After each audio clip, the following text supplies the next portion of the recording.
On t'a peut-être déjà dit que l'islam rabaisse la femme, que le Coran donne plus de droits aux hommes, et que la foi serait une prison pour le cœur féminin. Mais as-tu déjà pris le temps d'écouter le Coran, avec un cœur apaisé et non avec la colère? Aujourd'hui, nous allons revenir au calme, à la sagesse et à la vérité. Non pour débattre, mais pour comprendre.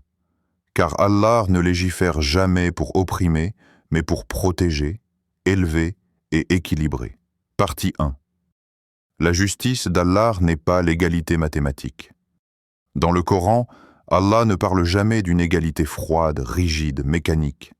Il ne parle pas d'une égalité qui distribue sans regarder, sans comprendre, sans tenir compte de la réalité humaine. Allah parle de justice parfaite. Et ce mot, justice, mérite que l'on s'y arrête. Car dans l'esprit de beaucoup de gens aujourd'hui, la justice signifie donner exactement la même chose à tout le monde. Mais dans le Coran, la justice signifie autre chose. Elle signifie donner à chacun ce qui est juste selon sa situation, sa responsabilité et sa charge. Allah, dans sa sagesse, c'est une chose fondamentale que l'être humain oublie souvent. Les êtres humains ne sont pas identiques. Leurs rôles ne sont pas identiques. Leurs responsabilités ne sont pas identiques. Leurs charges ne sont pas identiques. Et pourtant, leur valeur spirituelle, elle, reste égale devant Allah. C'est là que beaucoup se trompent. Allah sait que les êtres humains sont différents. Cette phrase est centrale. Allah n'a pas créé l'humanité en série, comme des objets identiques sur une chaîne de production. Il a créé des différences, physiques, psychologiques, émotionnelles, sociales, et surtout, des responsabilités différentes. Dans l'islam, ces différences ne sont pas là pour créer une hiérarchie de valeurs, mais une complémentarité de rôles. Allah ne compare jamais l'homme et la femme pour dire « celui-ci vaut plus que celle-là ». Il organise plutôt la société humaine comme un corps vivant, où chaque membre a une fonction précise. La justice divine ne consiste pas à donner la même chose à tout le monde. C'est ici que la réflexion devient profonde. Si un professeur donne la même note à tous les élèves, sans regarder leur travail, sans regarder leurs efforts, sans regarder leurs responsabilités, dirait-on que ce professeur est juste? Non, on dirait qu'il est paresseux ou injuste. La justice, ce n'est pas l'égalité mécanique. La justice, c'est l'équilibre. Et Allah est Al-Adl, le parfaitement juste. Il regarde. Ce que chacun porte, ce que chacun doit assumer, ce que chacun est obligé de faire. Et c'est à partir de cela qu'il légifère. Mais à donner ce qui est juste selon les responsabilités. Ce mot « responsabilité » change tout. En islam, l'homme n'a pas le choix de certaines charges. Ce ne sont pas des privilèges, ce sont des obligations. L'homme est obligé de subvenir aux besoins de sa femme, subvenir aux besoins de ses enfants, assurer le logement, assurer la nourriture, assurer la protection matérielle, même si la femme est riche, même si la femme travaille, même si la femme gagne plus que lui. L'argent de la femme lui appartient. L'argent de l'homme est une responsabilité. Et cette distinction est capitale. En islam, l'homme est obligé de subvenir aux besoins. Le mot « obligé » est très important ici. Ce n'est pas « s'il veut, s'il peut, s'il a envie ». C'est une obligation religieuse. S'il échoue volontairement à cette responsabilité, il est en faute devant Allah. Ce que beaucoup appellent un soin. Avantage pour l'homme est en réalité une charge lourde, continue, permanente. Et Allah, dans sa justice, ne donne jamais une charge sans donner les moyens d'y faire face. La femme n'est jamais obligée de dépenser son argent. Cette phrase est souvent ignorée, minimisée ou oubliée. En islam, la femme peut travailler, la femme peut gagner de l'argent, la femme peut être riche, mais elle n'est jamais obligée de dépenser cet argent pour le foyer. Même si elle paie quelque chose, c'est une sadaka, c'est un choix, c'est un acte volontaire, et non une obligation imposée. Cela signifie une chose très profonde. Allah protège la femme financièrement.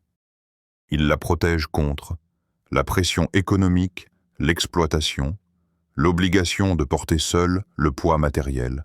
Ainsi, quand Allah attribue certaines parts différentes, c'est ici que beaucoup s'arrêtent trop vite, sans réfléchir. Ils voient une différence et ils concluent immédiatement à une injustice. Mais la différence n'est pas automatiquement une injustice. La différence devient injuste seulement si elle repose sur une supériorité de valeur.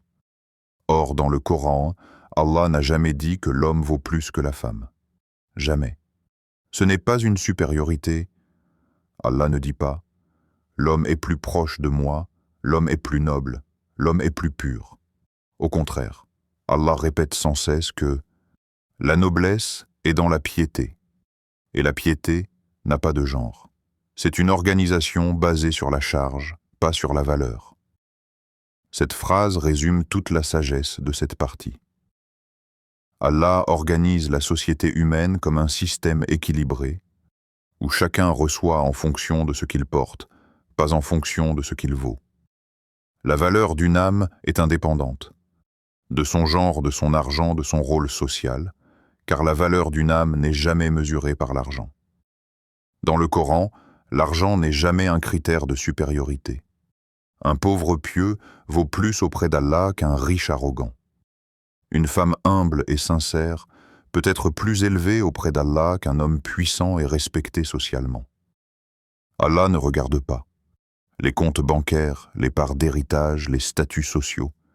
Il regarde les cœurs, mais par la piété. Et ici, tout s'apaise. La piété remet tout à sa place. Elle rappelle que la vraie élévation est intérieure.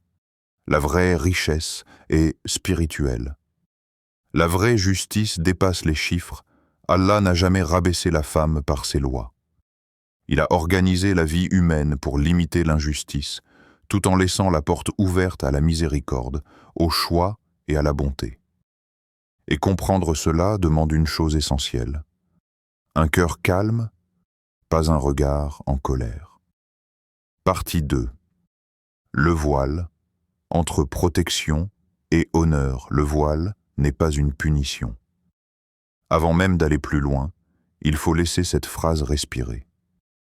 Car beaucoup l'entendent avec des souvenirs lourds, des images imposées, des discours durs.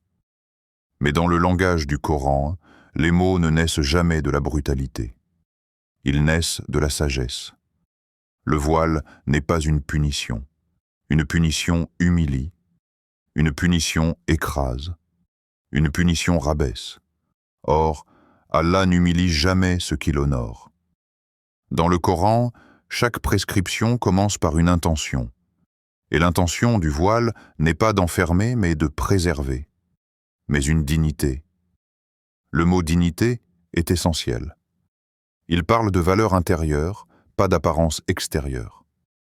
La dignité, ce n'est pas ce que l'on montre, c'est ce que l'on protège.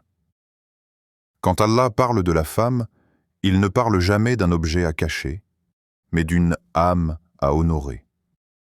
Dans un monde où le corps féminin est souvent exposé, commenté, consommé, évalué, le voile vient poser une frontière douce mais ferme. La femme n'est pas un spectacle. Elle est une présence. Elle est une personne. Elle est une conscience. Allah ne demande jamais à la femme de disparaître. Cette phrase corrige une grande confusion. Disparaître, c'est être effacé. Disparaître, c'est être réduite au silence. Disparaître, c'est ne plus exister socialement. Or, dans l'histoire islamique, les femmes ont enseigné, transmis le savoir, conseillé, participé à la vie sociale, posé des questions au prophète, que la paix et le salut soient sur lui publiquement. Le voile n'a jamais été une injonction à l'effacement, mais une présence différente. Une présence qui dit « Regarde-moi avec respect, pas avec convoitise ». Il lui demande d'être respectée pour ce qu'elle est respectée, pas admirée, pas désirer, pas évaluer, respecter. Le respect ne dépend pas de la beauté. Il dépend de la reconnaissance de la dignité humaine. Allah ne conditionne jamais le respect de la femme à son âge, son physique, son apparence. Il lui donne le respect avant même le regard des autres. Et le voile vient rappeler cela, non par la contrainte du tissu, mais par le sens qu'il porte, pas réduite à ce qu'elle montre. Dans beaucoup de sociétés modernes, la valeur d'une femme est liée à ce qu'elle montre, ce qu'elle révèle, ce qu'elle attire. Le Coran renverse cette logique. Il dit, silencieusement mais fermement, « La valeur d'une femme ne se mesure pas à la quantité de peau visible. Elle se mesure à son cœur, son intelligence, sa foi, sa dignité. » Le voile devient alors un langage sans mots, un langage qui dit « je suis plus que mon apparence ». Le voile n'est pas là pour dire « la femme est fautive ». Ceci est une idée cruciale.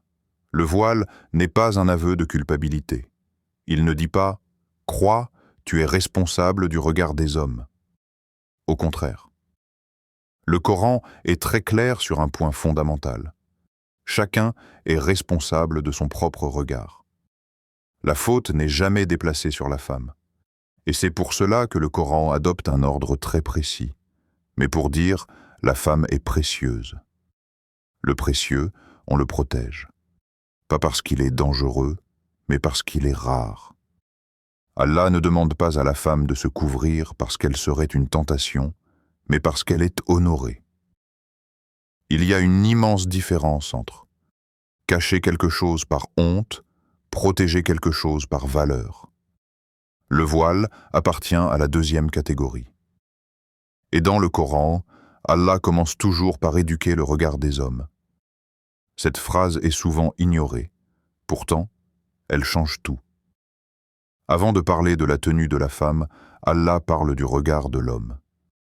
Il lui dit de baisser son regard, préserver sa pudeur, maîtriser ses pulsions. C'est un renversement radical. Allah ne commence pas par contrôler la femme. Il commence par responsabiliser l'homme. Cela montre une chose très forte.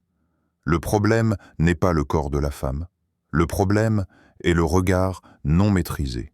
Avant de parler de l'apparence des femmes, ce détail est fondamental. Le Coran ne sépare jamais la pudeur féminine de la responsabilité masculine. Il les lie. Il dit implicitement « Une société saine commence par des regards éduqués. Sans cela, aucune tenue ne suffit. Sans cela, aucun tissu ne protège vraiment. L'islam responsabilise l'homme avant de demander la pudeur à la femme. » Et ici, le sens devient encore plus profond. Responsabiliser l'homme, c'est lui rappeler qu'il est comptable de ses intentions, comptable de ses pensées, comptable de ses actes. L'islam ne construit pas une société en accusant la femme, mais en formant des consciences. Le voile n'est donc pas un symbole isolé. Il fait partie d'un équilibre moral global, un équilibre où l'homme apprend la maîtrise, la femme est honorée, la relation est purifiée, la société respire. Et comprendre cela demande autre chose que des slogans. Cela demande de s'arrêter, d'écouter et de laisser le sens descendre doucement dans le cœur. Partie 3. L'autorité n'est pas la domination. Diriger n'est pas écraser. Cette phrase paraît simple, presque évidente. Et pourtant, elle corrige des siècles de confusion, de blessures, de mauvaises interprétations. Car dans l'esprit de beaucoup, le mot autorité évoque immédiatement le contrôle, la supériorité, la contrainte, la peur. Mais dans le Coran, l'autorité n'est jamais une permission de dominer. Elle est une charge, une mission, une responsabilité lourde. Allah ne confond jamais force et brutalité. Il ne confond jamais direction et oppression. Quand le Coran parle de responsabilité de l'homme dans le foyer, le mot responsabilité est central. Il faut s'y arrêter, lentement. Une responsabilité, ce n'est pas un privilège. Une responsabilité, ce n'est pas un trône. Une responsabilité, ce n'est pas un droit absolu. Une responsabilité, c'est rendre des comptes, porter un poids, répondre devant Allah. Quand le Coran place l'homme comme responsable du foyer, il ne lui dit pas « tu es supérieur ». Il lui dit « tu es comptable ». Comptable de quoi? Du bien-être émotionnel, de la sécurité, de la justice, de la paix du foyer. Il parle d'engagement. L'engagement est un mot exigeant. S'engager, ce n'est pas donner des ordres. S'engager, c'est se lever quand l'autre est fatigué. S'engager, c'est protéger quand l'autre est vulnérable. S'engager, c'est écouter quand l'autre souffre. L'homme engagé dans le foyer islamique n'est pas un dictateur. Il est un gardien de l'équilibre. Il ne dirige pas pour être obéi, il dirige pour servir une harmonie. Pas de tyrannie. La tyrannie est l'exact opposé de l'islam. La tyrannie humilie. La tyrannie fait taire. La tyrannie écrase la dignité. Et Allah ne bénit jamais ce qui écrase. Un homme qui crie, qui frappe, qui terrorise ne représente pas l'autorité islamique, même s'il cite des versets. Car l'islam n'est pas dans la bouche, il est dans le comportement. Le prophète, que la paix et le salut d'Allah soient sur lui, a dit « Le meilleur d'entre vous est le meilleur envers sa femme. » Ce hadith est une révolution silencieuse. Le prophète, que la paix et le salut d'Allah soient sur lui, ne dit pas « le plus fort, le plus craint, le plus obéi ». Il dit « le meilleur ». Et il place le critère du meilleur non pas dans la mosquée, non pas dans les discours, mais dans l'intimité du foyer. Car c'est là que le vrai caractère se révèle. Un homme peut être doux en public et dur à la maison. Mais Allah voit ce qui se passe derrière les portes fermées, le meilleur envers sa femme. Cette précision est puissante. La femme n'est pas mentionnée comme une subordonnée, mais comme une révélation du caractère moral de l'homme. Comment il lui parle? Comment il l'écoute? Comment il la respecte? Comment il gère le désaccord? C'est là que se mesure la foi vivante. Une autorité sans douceur n'est pas islamique. La douceur n'est pas une option en islam. Elle est une condition. Le prophète, que la paix et le salut d'Allah soient sur lui, a dit que la douceur n'entre dans une chose sans l'embellir. Une autorité dure crée la peur, détruit la confiance, éteint l'amour, et un foyer sans confiance devient une prison émotionnelle. Allah ne construit jamais des prisons sous couvert de religion.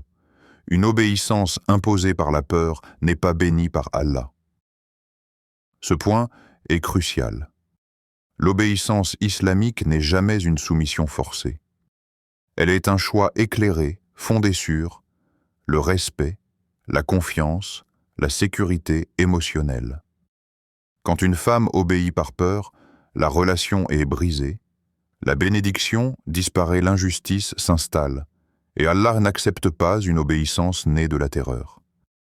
L'islam condamne l'injustice, même au sein du couple. Cette phrase rétablit une vérité oubliée. Beaucoup pensent que le foyer est un espace privé où tout serait permis. Mais en islam, le foyer est un lieu sacré. L'injustice à la maison est aussi grave que l'injustice en public. Allah entend les pleurs derrière les murs. Allah voit les cœurs brisés dans le silence. Et le prophète, que la paix et le salut d'Allah soient sur lui, n'a jamais justifié la violence, même quand il avait l'autorité. L'autorité comme responsabilité spirituelle. Diriger un foyer, en islam, c'est accepter d'être interrogé par Allah. Sur chaque mot dur, chaque humiliation, chaque injustice, chaque silence destructeur. L'homme n'est pas au-dessus de la femme. Il est devant Allah, responsable. Le couple comme lieu de miséricorde, Allah décrit le mariage comme un espace de tranquillité et de miséricorde. Pas comme un champ de bataille, pas comme un rapport de force. Une autorité qui détruit la tranquillité n'est plus une autorité, c'est une déviation. Comprendre le sens avant d'imposer la lettre. L'un des plus grands dangers est de prendre des mots sacrés sans leur esprit. Car l'islam n'est pas une domination légale, c'est une éthique vivante. Et sans cette éthique, les textes deviennent des armes, la religion devient dure, la foi perd sa lumière. Cette partie ne cherche pas à flatter, elle cherche à réveiller la conscience. Car l'autorité en islam n'est jamais un droit de blesser, mais une obligation de protéger. Partie 4. L'amour, la miséricorde et la paix du foyer. Allah a créé le couple pour la tranquillité du cœur. Cette phrase n'est pas une métaphore. Ce n'est pas une belle formule destinée à embellir le mariage. C'est une vérité spirituelle profonde. La tranquillité du cœur signifie l'apaisement intérieur. Cela signifie un endroit où l'âme peut se reposer, où le cœur cesse de se défendre, où l'esprit n'est plus en alerte permanente. Quand Allah parle du couple, il ne parle jamais de lutte. Il ne parle jamais de domination. Il ne parle jamais de peur. Il parle de sérénité. Allah a créé le couple. Créer, dans le langage du Coran, n'est jamais un acte banal. Créer, c'est donner une intention. Créer, c'est fixer un but. Le couple n'est pas un accident social. Il n'est pas une construction humaine aléatoire. Il est une création voulue, pensée, mesurée. Allah n'a pas créé le couple pour tester la capacité de domination de l'un sur l'autre, mais pour offrir un refuge émotionnel dans un monde instable, pour la tranquillité du cœur. La tranquillité n'est pas l'absence de problèmes, elle est l'absence de menaces. Un foyer tranquille n'est pas un foyer parfait. C'est un foyer où la parole ne blesse pas, la colère ne détruit pas le désaccord, ne devient pas une guerre. Allah parle du cœur, pas de l'apparence, pas du statut social, pas du regard des autres, car le cœur est le centre de la foi. Le mariage en islam repose sur... Le mot « repose » est important. Cela signifie que le mariage tient debout grâce à ses piliers. Sans eux, il s'effondre, même s'il est légal. Allah ne fonde jamais quelque chose d'essentiel sur une seule valeur. Il pose plusieurs fondations. La miséricorde. La miséricorde est plus que l'amour. L'amour peut fluctuer. La miséricorde demeure. La miséricorde, c'est aimer quand l'autre est faible. C'est rester quand l'autre est difficile. C'est comprendre quand l'autre échoue. Allah choisit la miséricorde comme pilier du mariage, parce qu'il sait que l'être humain n'est pas toujours aimable. Un foyer sans miséricorde devient rapidement un tribunal. La tendresse. La tendresse est une douceur visible. Elle s'exprime par un ton calme, un regard bienveillant, un geste respectueux. La tendresse n'est pas une faiblesse. Elle est une force émotionnelle. Le prophète, que la paix et le salut d'Allah soient sur lui, était tendre. Il montrait son affection. Il parlait avec douceur. Cela brise l'idée fausse que la dureté serait une preuve de virilité. La protection mutuelle. Mutuelle. Ce mot change tout. La protection n'est pas à sens unique. Ce n'est pas seulement matériel. Elle est aussi émotionnelle, psychologique, spirituelle.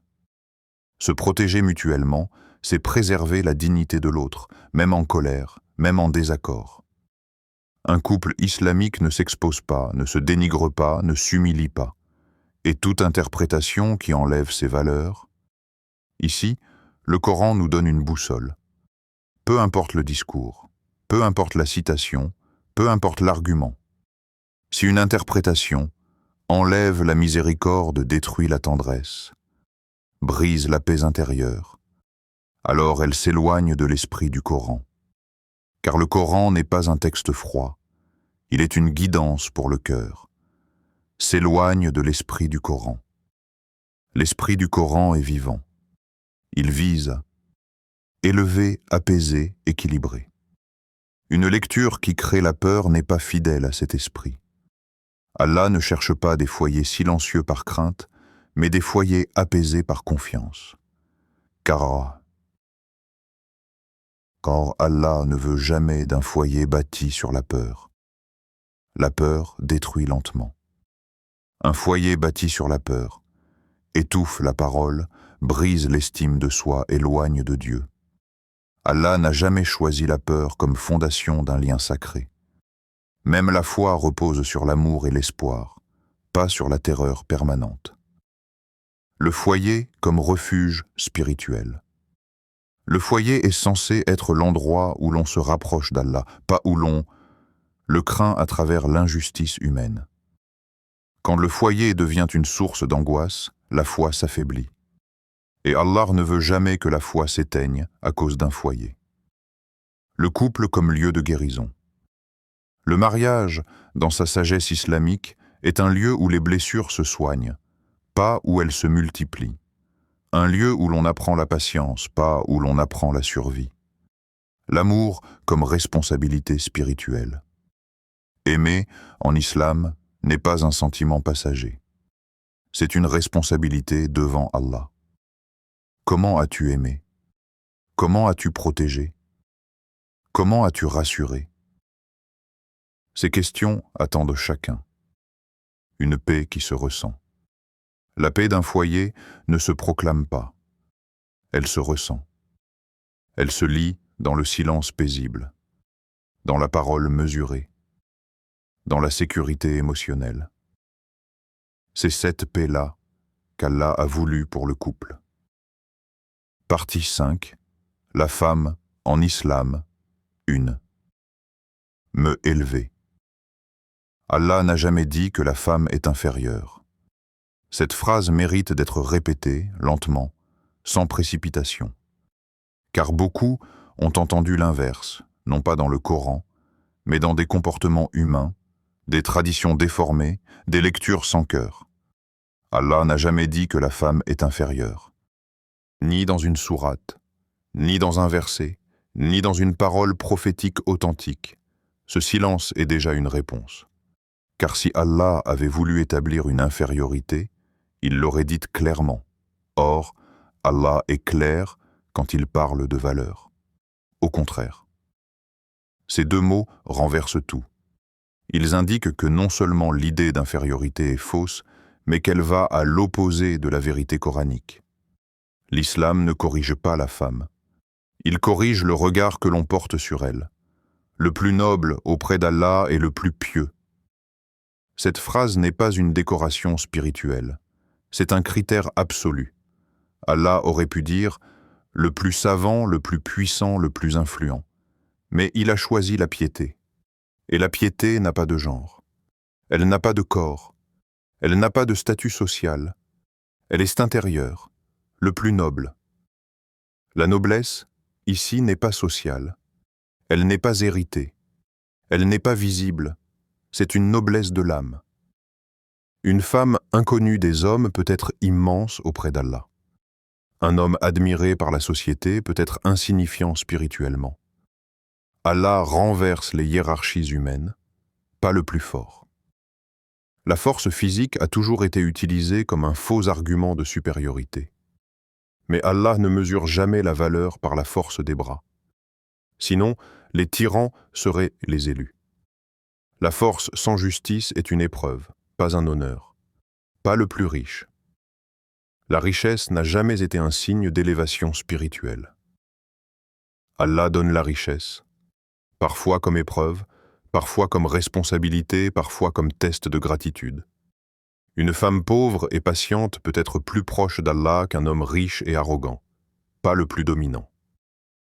La domination est une illusion de grandeur. Elle donne l'impression de contrôler, mais elle éloigne du cœur. Allah ne se rapproche pas de celui qui écrase, mais de celui qui s'humilie devant lui. La domination est humaine. La piété est divine. La femme est honorée, pas tolérée, pas acceptée à contre-cœur, honorée. L'honneur, en islam, n'est pas conditionnel. Il est accordé par Allah, pas par la société.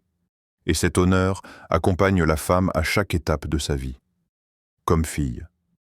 L'islam a commencé par sauver la fille. Dans un monde où la naissance d'une fille était une honte, Allah a élevé son statut. Il a promis le paradis à celui qui élève ses filles avec bonté. La fille, en islam, n'est pas une charge. Elle est une porte de miséricorde. Comme épouse. L'épouse n'est pas une possession. Elle est une confiance confiée par Allah.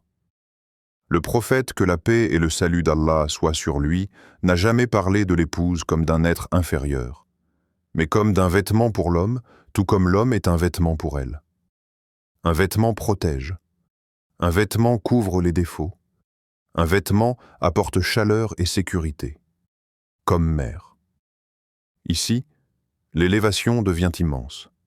La maternité n'est pas réduite à une fonction biologique. Elle est une mission spirituelle. Allah a lié la reconnaissance envers lui à la reconnaissance envers la mère. Il a placé la mère dans une position où l'obéissance devient une forme d'adoration. Le paradis sous les pieds des mères. Cette parole du prophète, que la paix et le salut d'Allah soient sur lui, n'est pas symbolique. Elle est radicale. Elle dit que l'accès au paradis passe par la patience, les sacrifices, les nuits sans sommeil, les douleurs silencieuses. Allah n'a pas placé le paradis sous les pieds des puissants, mais sous ceux qui donnent la vie et l'amour, comme croyante. La femme croyante est une âme complète. Elle prie, elle invoque, elle se repent, elle espère. Elle n'a pas besoin d'intermédiaire pour s'adresser à Allah. Allah entend sa voix comme il entend celle de l'homme. Ses larmes ont le même poids. Ses invocations montent avec la même force. La valeur spirituelle indépendante du regard humain. L'islam détache la valeur de la femme du regard des hommes. Elle n'a pas besoin d'être validée, approuvée ou admirée pour exister spirituellement. Allah l'a déjà honorée. L'élévation intérieure. Être élevé en islam, ce n'est pas être au-dessus des autres. C'est être proche d'Allah. Une femme peut être invisible socialement et lumineuse spirituellement. Et Allah regarde la lumière, pas la scène. L'âme avant le rôle. Avant d'être fille, épouse ou mère, la femme est une âme. Et cette âme est jugée selon sa sincérité, sa patience, sa foi. Allah ne confond jamais le rôle social avec la valeur éternelle, une dignité qui traverse le temps. La dignité de la femme en islam ne dépend pas de l'époque. Elle n'a pas besoin d'être modernisée. Elle n'a pas besoin d'être corrigée. Elle est enracinée dans le divin. L'honneur silencieux. Souvent, l'honneur de la femme ne fait pas de bruit. Il se vit dans la patience, la discrétion, la constance, la foi silencieuse. Et Allah aime ce qui est sincère, même quand personne ne regarde. Une élévation qui ne s'impose pas, l'islam n'impose pas la grandeur par la force. Il la révèle par la foi. La femme élevée n'a pas besoin de dominer. Elle est déjà en paix avec sa valeur. Le regard d'Allah comme seule mesure. À la fin, il ne reste qu'une chose, le regard d'Allah. Et ce regard ne distingue pas entre hommes et femmes, mais entre cœurs vivants et cœurs éteints.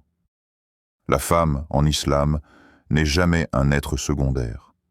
Elle est une âme élevée, portée par la piété, honorée par Allah, et destinée à la proximité divine. Conclusion, forte et apaisante. Si l'islam opprimait la femme, Allah n'aurait jamais confié à la femme la mission de former des âmes. Si l'islam rabaissait la femme, le prophète, que la paix et le salut d'Allah soient sur lui, n'aurait jamais pleuré à la perte de Khadija. L'islam n'est pas le problème. L'injustice humaine l'est. Et Allah est plus juste que tous les jugements des hommes.